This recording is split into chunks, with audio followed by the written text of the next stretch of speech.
Good day everyone, especially to you sir, good day. My name is Michael D. Ubalde from Barangay Poblacion, Lagunglong, Misamis Oriental, Base Cream 2, Section A. I'm here in front of you all to tackle all the topics, photographic, films, and papers. Let's start. Photographic, films, and paper has three subtopics for me to discuss. First is all about the black and white films. Second is all about the color film. Third is all about photographic films, black and white. And the lastly is about the photographic papers for color painting. The first subtopic is about the black and white films. A black and white film is basically made up of emulsion gray or anti-hallution backing and support base. The black and white films have three types and these are the following. First is emulsion. A photographic emulsion consists of crystal of light sensitive compounds server narrate evenly distribute throughout a plastic based material. Second is gray or anti-hallution backing. This layer is a place between the emulsion and the plastic base of a film to prevent whatever light that passes through the emulsion and reflected by the base back to the emulsion which form halo. The third and the last is the base. Generally, film bases are made of plastic materials. They serve as a support to emulsions. Next, let's talk about the characteristic of black and white. The characteristic of a black and white are speed, sensitivity to light, spectral wavelength or color, sensitivity, and graduality or graininess. There are different characteristics of black and white films, and these are the following. First is the emulsion speed. The different indicators of emulsion speed are as following. ASA, American Standard Association rating. This is expressed in arithmetical value.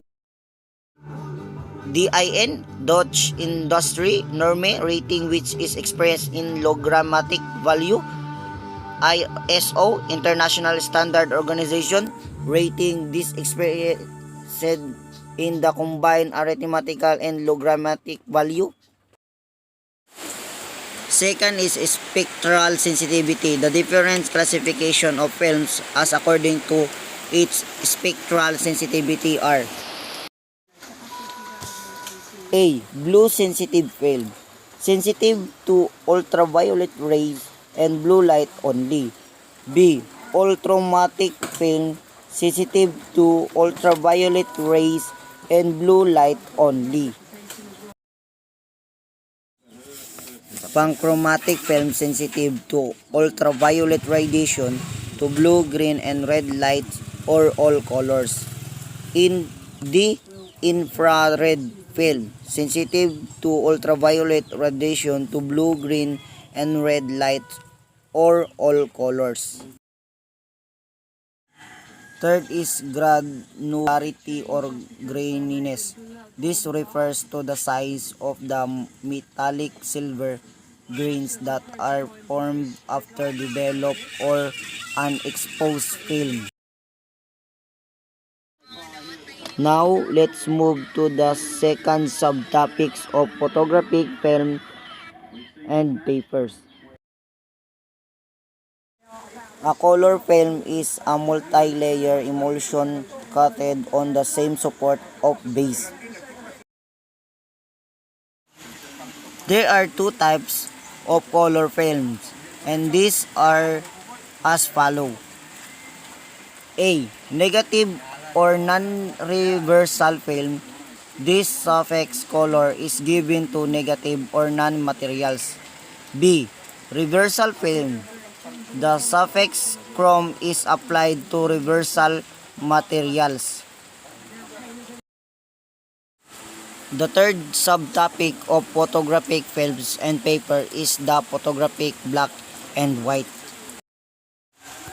Modern photographic papers are basically composed of a light-sensitive coating emulsion on a paper base or support. Characteristic of photographic paper. Emulsion speed. Number 1, chloride paper. Number 2, bromide paper. Number 3, chlorobromide paper. B. Exposure and development latitude. Latitude is the degree or amount of which you can deviate from the ideal exposure or development without appreciable loss of print equality. Number 1, exposure latitude. Number 2, development latitude. C. Contrast range or grade. In black and white printing, it is often necessary to adjust the paper contrast so they can yield a natural scenes.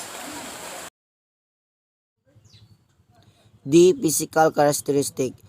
Physical characteristics are defining traits or features of a person's body.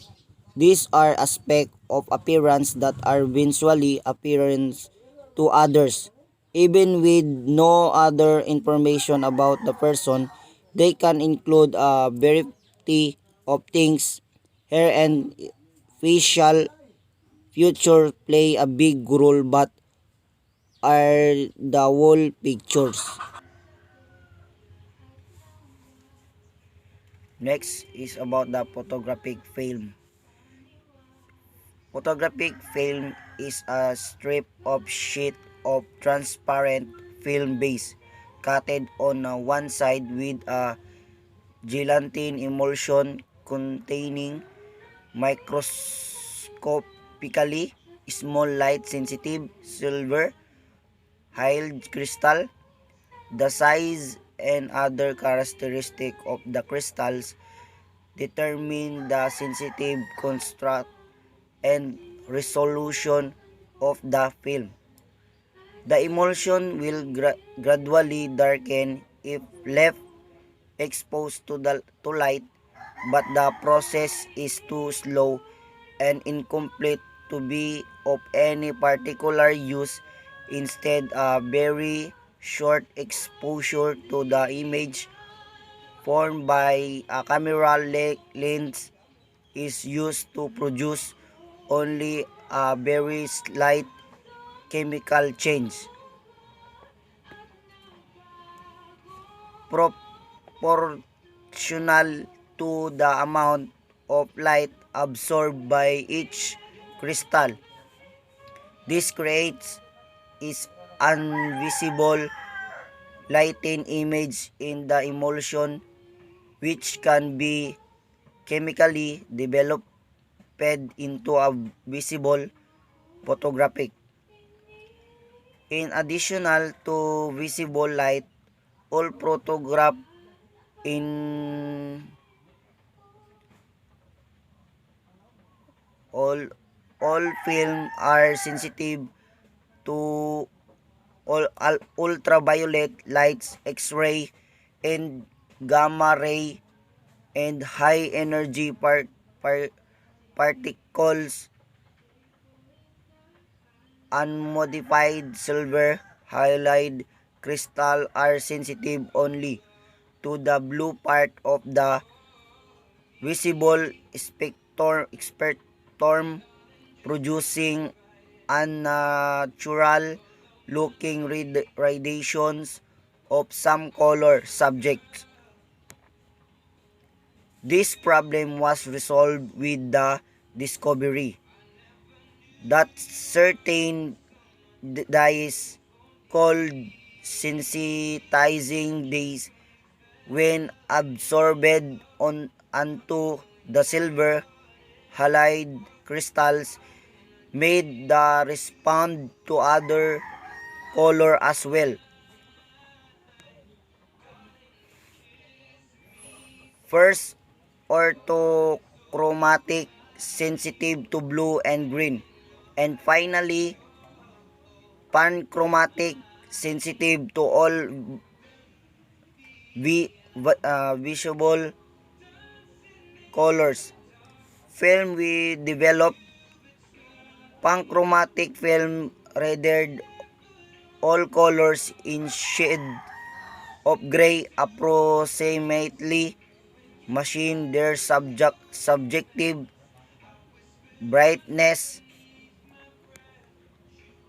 by similar techniques. Special proposed film can be made sensitive to the infrared region of the spectrum. In black and white photographic film, there is usually one layer of silver halide crystal. When the exposed silver halide grains are developed, the silver halide crystals are converted to metallic silver, which black lights and appraise as the black part of the film. Negative color film has a less gray sensitive layers. Incorporating different combination of sensitizing days, typically the blue sensitive layer is on top, followed by yellow filter layer to stop any remaining blue light from affecting the layers below. Next comes a green and blue sensitive layer and a red and blue sensitive layer, which record the green and red image respectively. During development, the exposed silver halide crystals are converted to metallic silver just as with black and white film.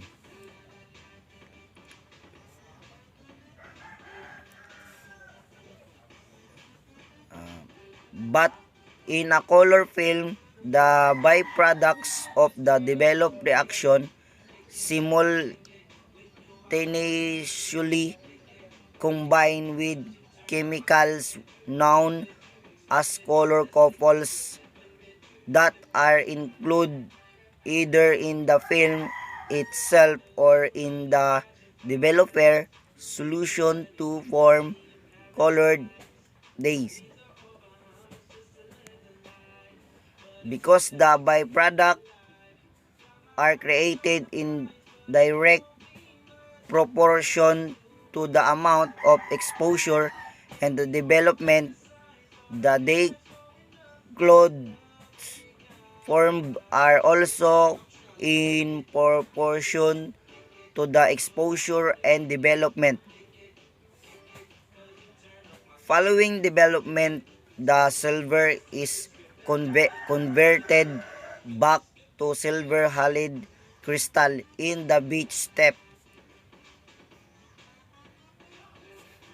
It is removed from the film during the process of fixing the image on the film with a solution of ammonium thiosulfate or sodium thiosulfate hypo or fixer. Fixing leaving behind only the formed color days which combine to make up the color visible image. Later, color films like Kodacolor 2 have as many as 12 emulsion layers with upward of 20 different chemicals in each layer. Photographic film and film stock tend to be similar in composition and speed, but often not in other parameters such as frame size and lead silver halide. Photographic paper is also similar to photographic film.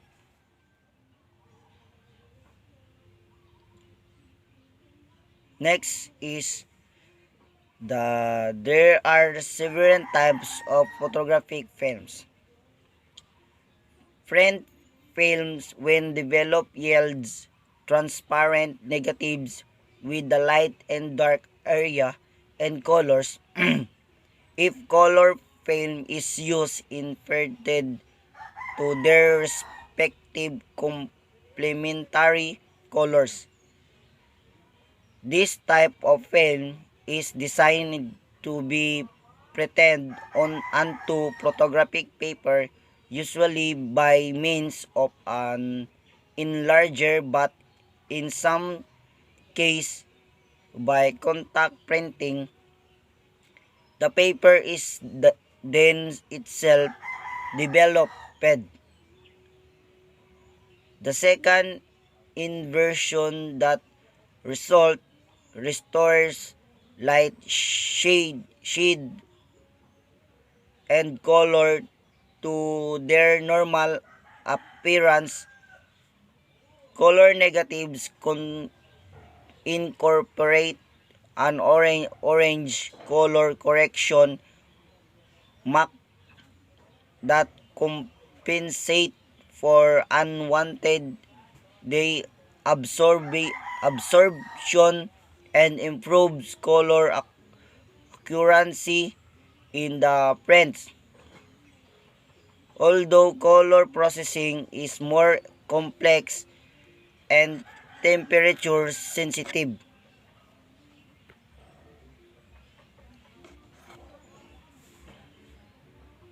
than black and white processing, the wide ability of commercial colors processing and scarcity of service for black and white prompted the design of some black and white films which are processed in exactly the same way as standard color film. Next is color reversal film.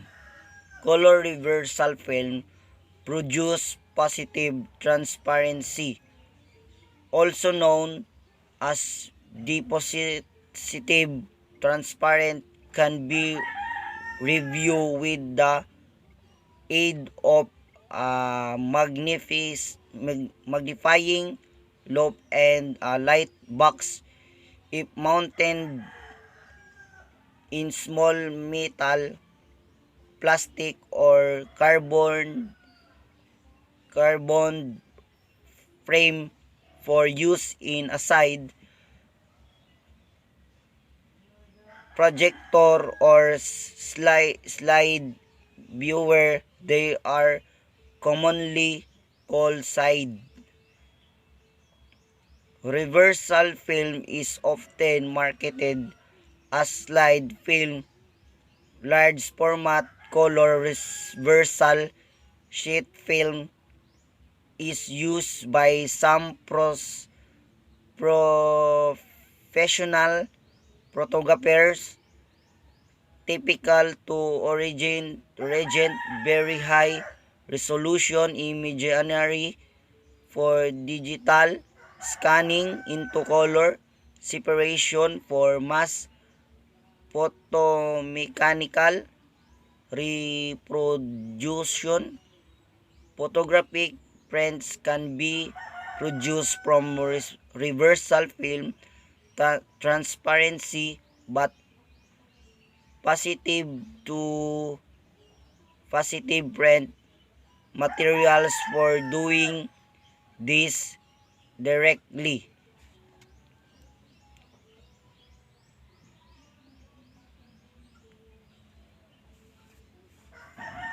have all been discontinued, so it now requires the use of an integrative to convert the positive transparency image into a negative transparency, which is the printed as a positive print.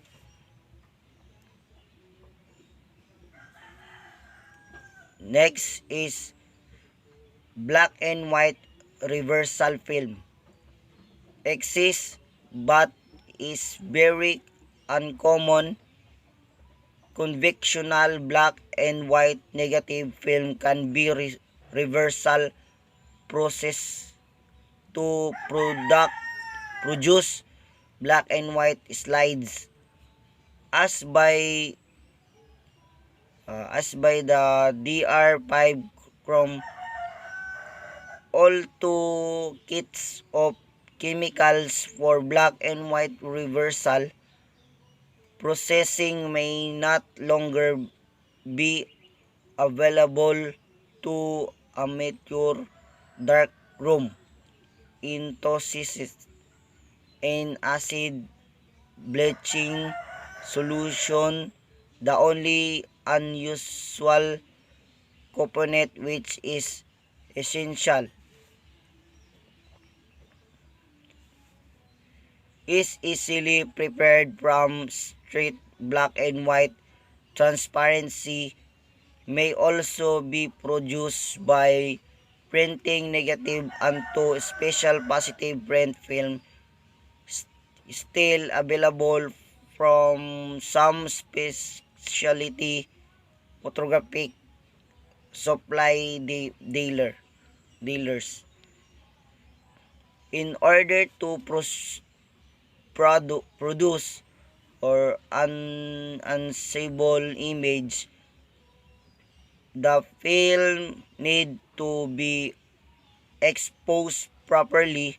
The amount of exposure variation that a given film can tolerate while still producing an acceptable level of quality is called its exposure latitude. Color print film general has greater exposure latitude than other types of film.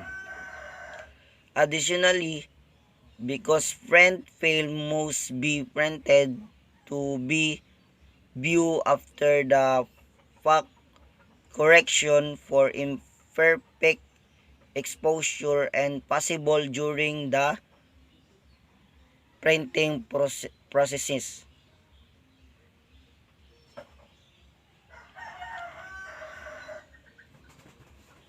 The concentration of nails or silver highlight crystal remaining on the film after development is refers to as operation of optical density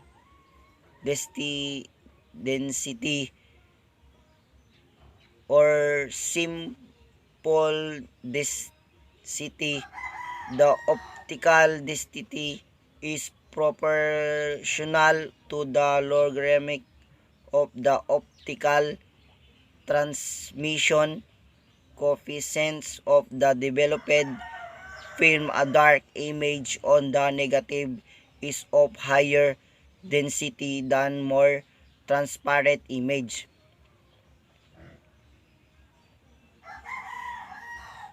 Most film are affected by the Pacific of silver grain activation, which set a minimum amount of light required to expose a single grain, and by the statistic of random grain activation by photons. The film requests a minimum amount of light before is begin to expose and then respond by progressive darkening over a while.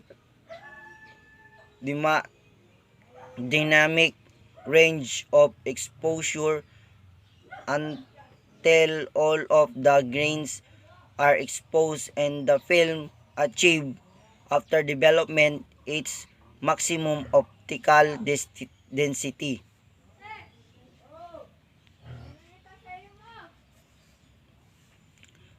Over the activity dynamic range of most film, the density of the developed film is proportional to the logarithmic of the total amount of light to which the film was exposed.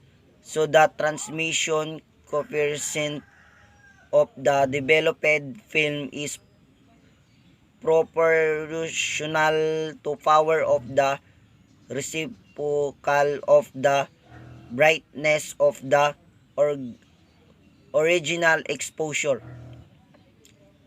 The plot of the density of the film image against the log of exposure is known as an HND curve.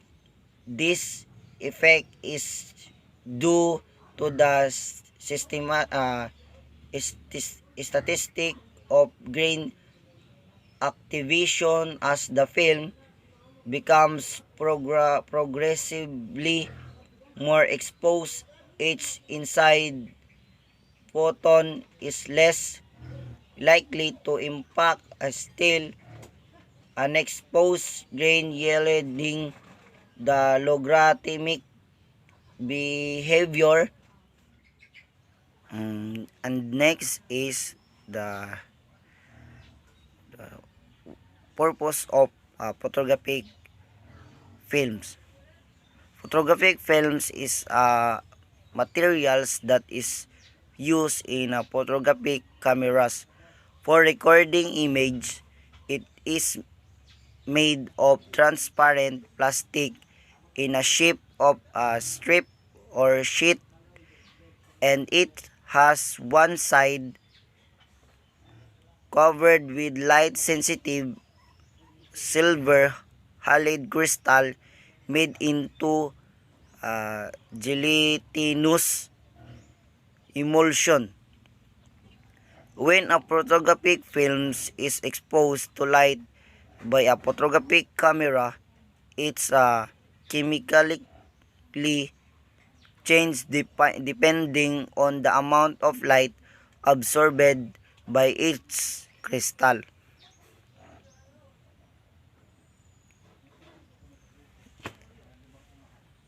This change create in invisible latent image in the emulsion, which is then fixed and developed into a visible photographic. Black and white photographic films have one layer of silver halide crystal, while a color film has three layers, each sensitive to different colors. Some color film have even more layers. Early traits in a photography did use film, but silver plated copper sheets, paper, and even leather covered with light sensitive chemicals. Around middle of 19th century, glass plates become standard because early uh, transparent plastics could not achieve opaqueness of glass and was still much more expensive than glass. The first film that was in a roll and flexible was made by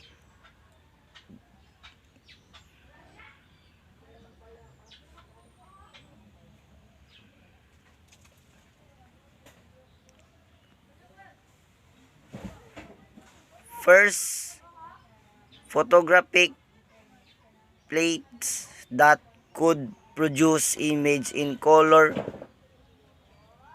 spread in 1855, but they required complex equipment, look, exposure time, and were not two particle color film appeared in 1930s. But this early film produced images that were too dark in 1936. Kodak started selling Kodachrome, which was much more similar to modern color film because it used subtractive color method. This color film was used for home movie and for photographic camera, but was still too dark and much more expensive than black and white films.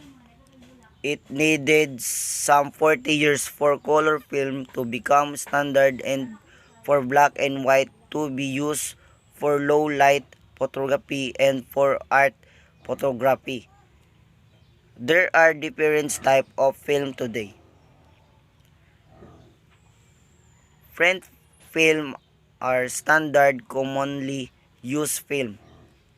They produce transparent negative image with inverted colors that are printed. Photographic paper with use of enlarger or by contact printing. These films can be color or black and white. Color reversal film or slide film works the same as print film, but it does invert colors. It makes disappointivity. Transparency, which can be placed in small metal, plastic, or cardboard film and used as slides in projector or slide viewers. There are also color reversal sheet film or larger format. They are used by professional photographers in order to produce very high resolution image which can be later scanned digitally. Black and white reversal film exists but is used rarely. Positive black and white slides can be produced from negative without much problems, and this method is more commonly used. Instant films are exposed and developed by instant camera after a photography has been taken without need to be developed in laboratory. Some films are made to be sensitive to non-visible radiation, ultraviolet, and infrared. Those films made to be sensitive to X-ray radiation are used for medical imaging and can, for instance, see broken bones or foreign object in body without need for invasive surgery. Photographic use different types of film according to their characteristic. Film speed describe a film sensitive to light. Slow films have lower sensitivity and have to be exposed to light much longer to achieve same image as some faster film. And next is the photographic films informations. Photographic films are plastic sheets used to capture image by exposing the layer of plastic. to light for specific periods of time, depending on a quality. They consist of sheet of plastic coated with an emulsion that forms a latent image when exposed to light. What how photography film works?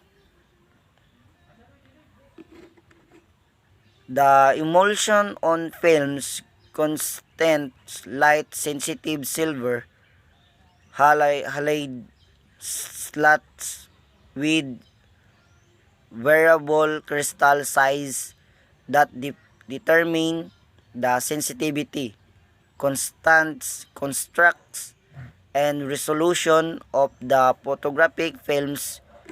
When the emulsion is exposed to light, an invisible image is formed. Chemical processes are applied to the film refers to as developing, and the image becomes visible. When developing photographic films, colored films require at least there are three layer of silver slates absorb the surface of the silver salts and make the crystal sensitive to the different colors. The blue sensitive layer is often on top, followed by the green and red layers. In development, their silver slats are converted to metallic silver and then combined with color couple chemicals in the film itself or the deal. After developed, the silver is converted back into silver slats during the bleach step and is removed during a fake step, which leave behind only the formed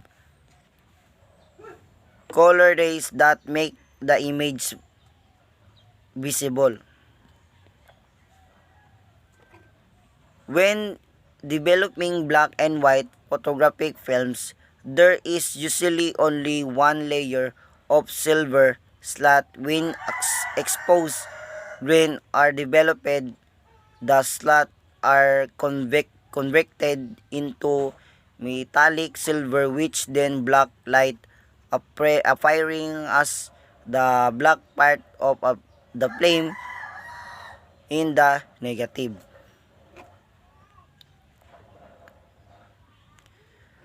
Types of photographic films. There are the three common types of photographic film: print, colors, reversal film, and black and white reversal film.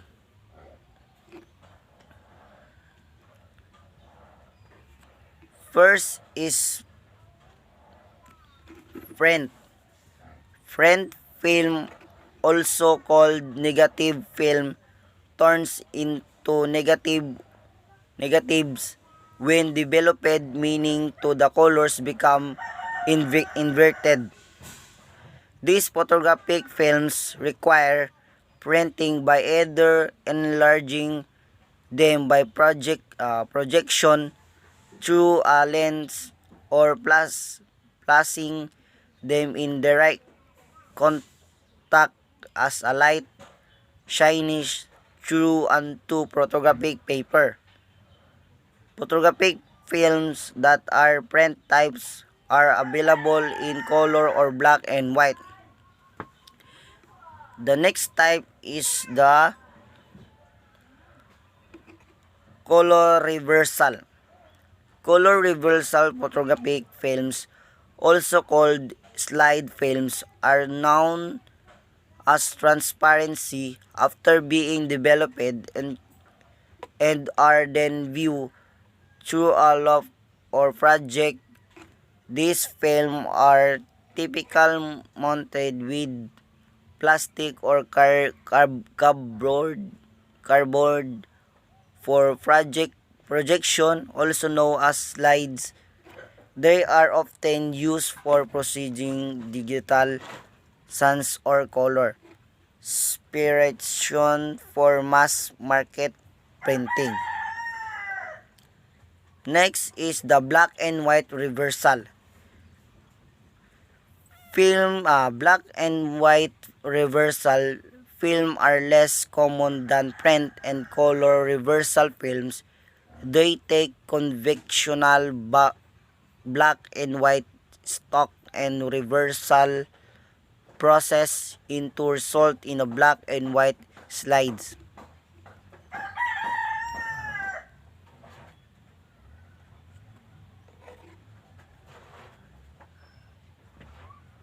Next is the selecting the right film. Selecting the proper film depends largely on the resources available and the type of picture being taken. Things to consider include exposure tolerance, film speed, film color, and development location.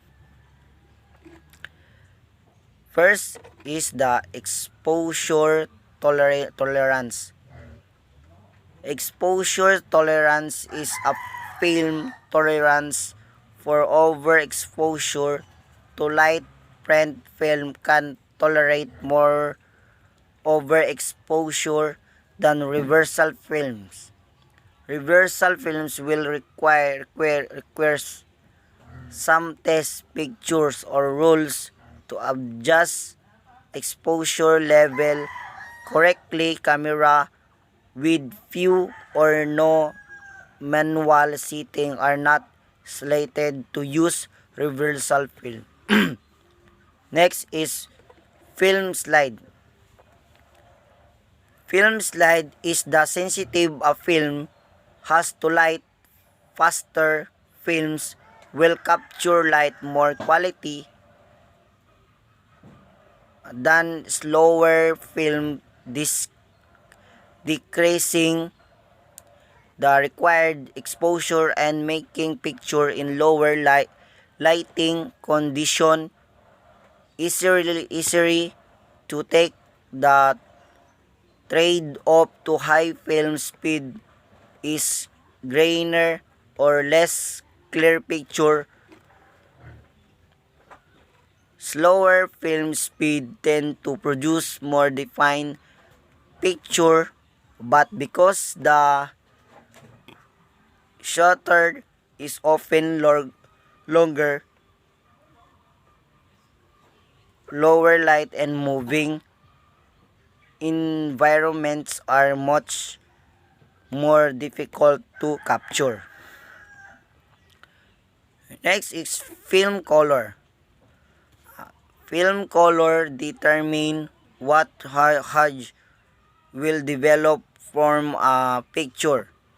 Super saturated color film may be better suited for landscape and more sub